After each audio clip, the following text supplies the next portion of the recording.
Well, first, let me wish you and your family a really happy Christmas.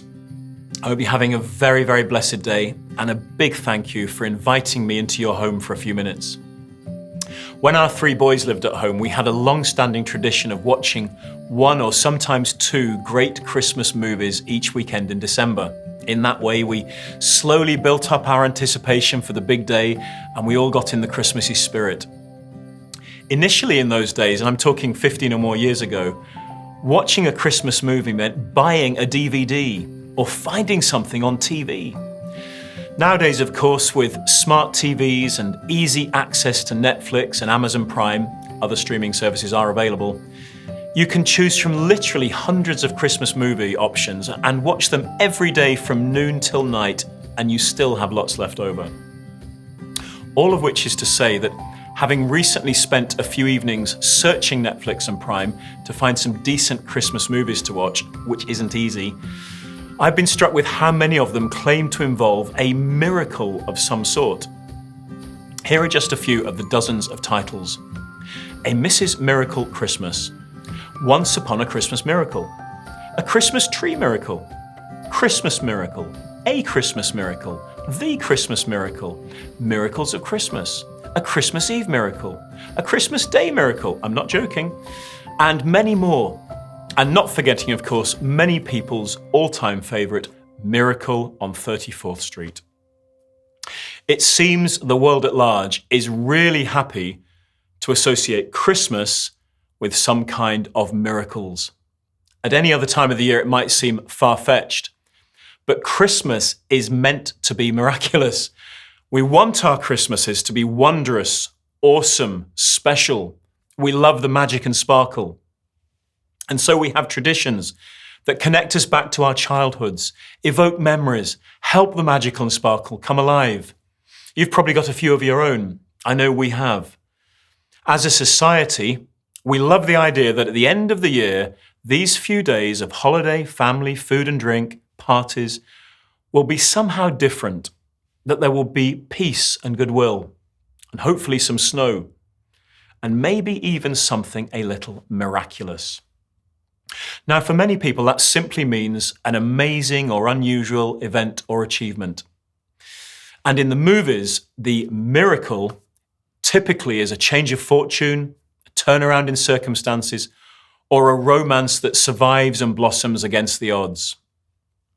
But the real meaning of a miracle, of course, is a supernatural event that's caused by the power of God, an extraordinary event that manifests divine intervention in human affairs.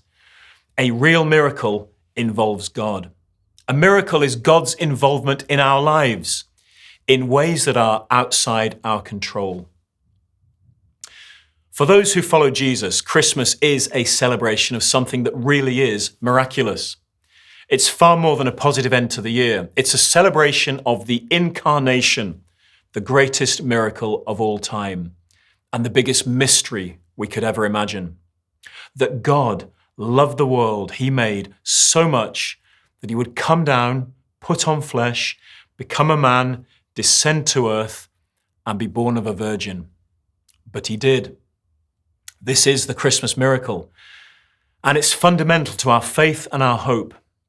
Philippians chapter 2 tells us that the Son of God gave up his divine privileges. He took the humble position of a slave and was born as a human being and appeared in human form. What a wonder! What a miracle! It was brought home to me afresh a couple of weeks ago as I listened to the amazing Living Rock Community Choir singing carols for the village light switch on. Some lines from Hark the Herald Angels stayed in my thoughts for several days afterwards. We've all sung them dozens of times, but listen to them again with awe and wonder. Veiled in flesh, the Godhead see.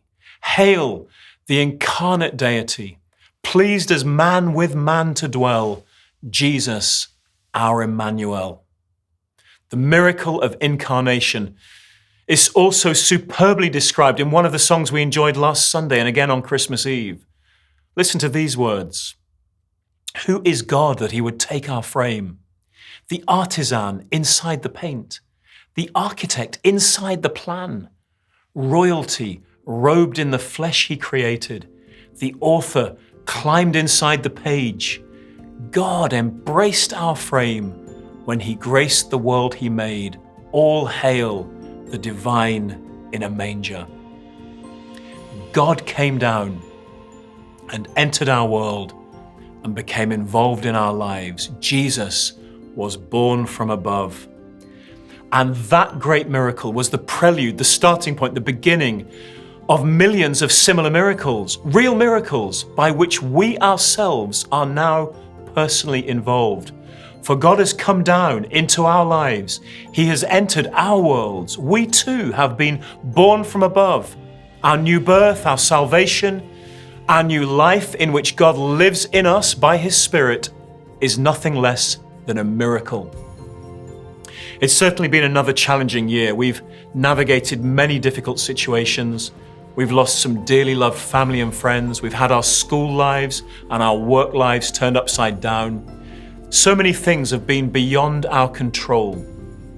And yet in it all, we've known God's goodness and faithfulness, the unchangeable person and his unshakable kingdom.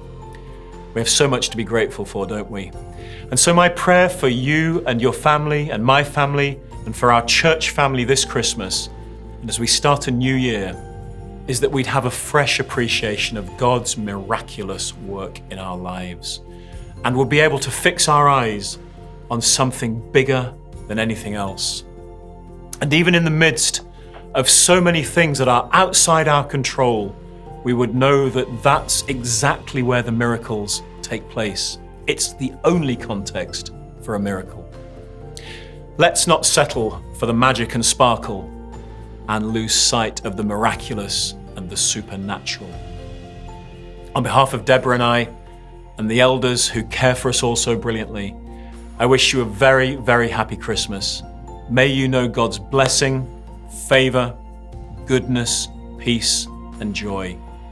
And may you know the reality of the greatest miracle of all, Jesus, alive in your heart and in your home this Christmas and in the coming year. May the real miracle never be far from your thoughts and prayers this Christmas.